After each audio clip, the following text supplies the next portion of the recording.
The United States government is using money from the Emergency COVID-19 Relief Fund to militarize police across the country. This tyrannical trend is being seen worldwide, not just in America. Police will be watching from above as the crackdown on public gatherings becomes even tougher tonight. Drones are being deployed in Perth as more activities are banned. They're the eyes and voices in the sky. Social distancing is critical. Like something out of a science fiction movie, but this is our new reality.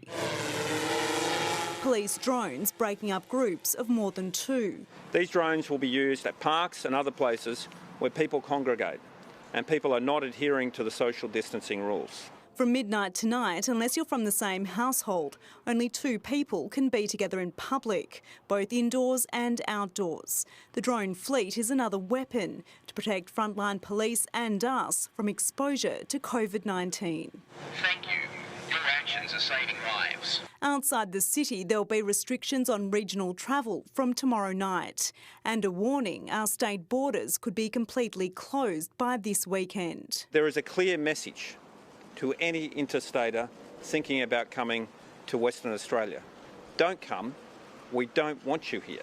The defense industry has become a major player in the domestic homeland security market, estimated to be worth over $20 billion in goods and services.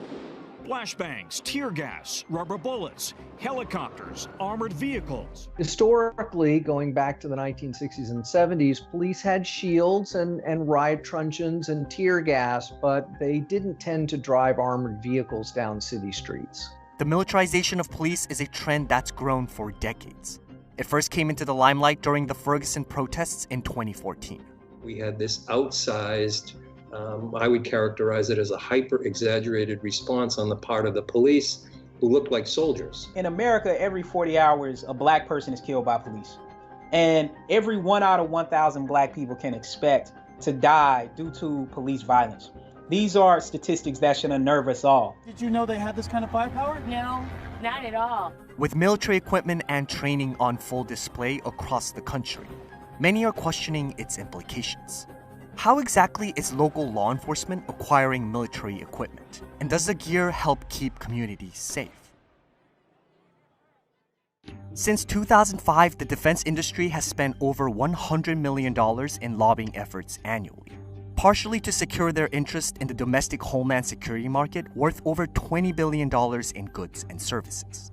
Their contributions play a major role in maintaining a steady flow of militarized equipment to local law enforcement. Certainly vendors, companies that manufacture the technology that the police are purchasing are profiting from this. The police, obviously, they're not in the business of profiting from private acquisitions. We've seen extensive lobbying from defense industries who produce educational videos for police, who are spending hundreds of millions of dollars to directly lobby Congress for defense spending, but also for these police programs. The police also have their own lobbying organizations that work towards securing budgets and equipment for local law enforcement. The National Fraternal Order of Police is one of them, and has lobbied in favor of federal grants that are responsible for the militarization of police. It's really a variety of homeland security grants administered by the COPS office, the Department of Homeland Security, et cetera, that have allowed departments to directly purchase military-grade equipment. And this has been essential to stimulating a domestic law enforcement market for military contractors. If you haven't had your job challenged by a robot or automation, you soon will. To me, the question isn't whether or not your job's going to be replaced by automation, it's what do we do once it is.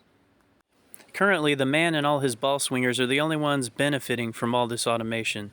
So we have to figure out another way, because we're marching towards tyranny, and we're already seeing what he's doing. So it's time to suit up and run from Popo.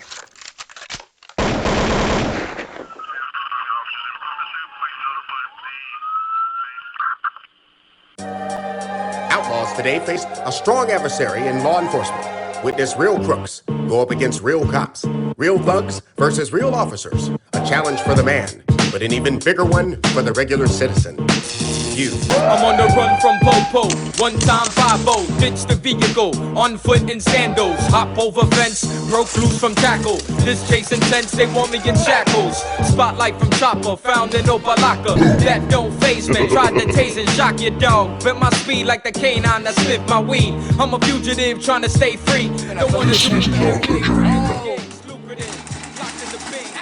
my kid, so I keep going till my legs give out. My heart skip when I hear a Crown Vic skid out. Freeze, don't move, I hear a big shout. But if I stop, then I'm caught off to the big house till I'm trapped and placed in the chokehold. I'll be wanted dead or alive on the run from Popo.